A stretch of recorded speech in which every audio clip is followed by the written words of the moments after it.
And now, it's time for another Dice Tower review with Tom Vasel. Hey everybody, I'm Tom Vasel, and today we're taking a look at Unlock Kids.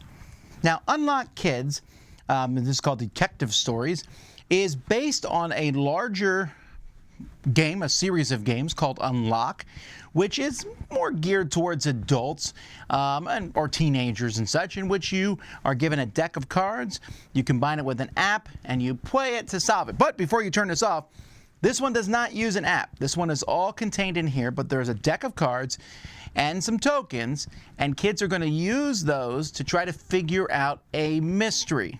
So this is definitely based for kids that was at elementary school age. So let me show you how to play. Don't worry, I'm not going to spoil it. There's 6 different missions in here. Each mission takes somewhere around 20 to 30 minutes. Here's how they play. So when you play this game, and there's 6 different games, there are 3 different sets of components. Each of these works for 2 different games. So you'll take one of these items, and this is kind of the starting thing. This will tell you what set of components you need. So I need all these items and these cards here. It tells you what items you start with. So card 26 and 27 and item 46. It might have some clues on the card, and it has a bunch of codes that you're going to have. And then kind of a picture here that tells you to turn it over. So that's what you'll start with. So you're going to keep doing that till you solve the case. But let me show you a little bit of how it works using the tutorial cards. So here, for example, is a tutorial. So it shows I have some cards that are various numbers. Not every number is there. And I got a couple of item cards here. So when you start here, this will say take card 2, 3, item 8, and 11. So item 8, we turn it over, and it shows a finger here. Here we have cards 2 and 3, which fit together. And then item 11. So 11 has the codes on it, just like the card I showed you. I look at this card, and it shows that I also have card 6, or item 6, which is here. At this point, you'll solve the mystery step by step. And the way you solve mysteries is you'll read this, you'll do what you'll say. Sometimes you'll say, okay, this one, maybe there's a key. Where does a key go? So I might say, well, I'll stick the key here. And so you put that together, and that makes a symbol. You look over here, and that symbol matches card 5. I find 5, I turn it over. Nope, that didn't work there. Probably shouldn't use a key on a window. What if I try the key on a lock? That gives me card number 9. Hooray! This then tells me get rid of cards 2 and 3 and the key. And now I'll take card 4. And this one tells you to use the hand, and you're going to pick either the unlock game or the sock.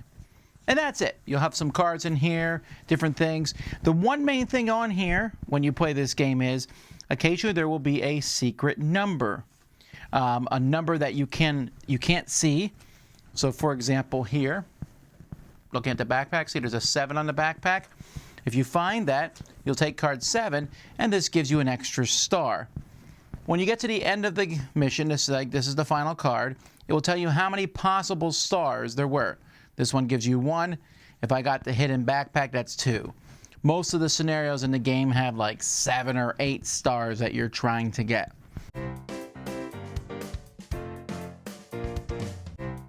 The game comes with a rule book here that explains how to play the game pretty easily. It also comes with a hint book and a complete solution book. The hint book, if you get stuck on a certain card, will show you and tell you maybe some ideas of what to do for each of the different missions, while the solution book just walks you straight through it. I don't want to show either one of those.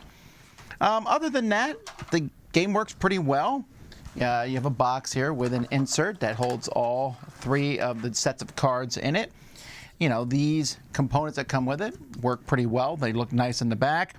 There's, a lot of different symbols, especially when you get to the final missions. There's a lot of different symbols, but I found that they're not too terribly hard to tell apart. And there's not a lot more I can say about components without spoiling it, so they're pretty good. Folks, this is absolutely 100% fantastic. I love everything about this.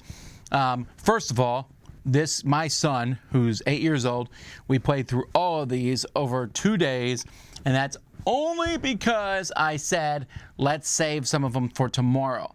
He waited all day, he got up early, did his chores, and was even playing the Switch when I came and said, would you like to play these? Threw the Switch aside and came and played this, which is almost unheard of. That's how much he enjoyed these. I enjoyed them. I liked playing with him, although I let him make most of the decisions. So a couple questions I guess that people might ask is, how hard is it? You don't need to read per se to solve these, although reading helps, and a parent can read the stuff to the kid, but you cannot read and figure out how to do things. The storyline definitely helps. There's some very clever things hidden in here, which I don't want to spoil, but I thought that's pretty neat. And there's 6 missions in here. They're ranked 1, 2, and 3 stars. The 3 stars are definitely trickier. There was one section in the final one which I gave some guidance on. This is how you're supposed to do this particular one. I thought it was a little trickier than not. But it's not destroyed. When you're done with this, you can give it to somebody else and they can play the same things. Although the missions themselves aren't particularly replayable, with the exception. So one of the things that people don't like about Unlock, I love Unlock, but some people don't like the hidden numbers. You gotta look for a hidden number. Well, the hidden numbers are here in a Vengeance, and they have hidden them in some clever ways. But you don't need to do the hidden numbers. The hidden numbers never matter. They're just to get those extra stars. Now, I want to be clear when I say you don't need to get those hidden numbers. You don't. We did. If we got to the end of a mission and we did not find every hidden number, we were going back to find them all. My son was very determined that was going to be the way it was. And that's fine. That gives you that extra thing to do. But wow, the art, the theming of these, one is the last 2 are an amusement park. The first 2 are on a farm with animals going to a party. The second 2 are mysterious adventures. Oh man, where's the next set? That's how much my son loved these. This is one of the best kids games I've ever played. You don't need an app. You just need a deck of cards, some items, and you're going to have a fantastic time. They don't overstay their welcome. And like I said, there are 6 of them here in the box, so you get to play a lot of different fun. Well, I guess you can count the tutorial too if you want, but overall, fantastic. If you have kids, get it. Don't even pause. Get it. That's Unlock Kids. I'm Tom Vasel. We'll see you next time on the Dice Tower. Dice Tower Judgment. Excellent. Also, kid approved.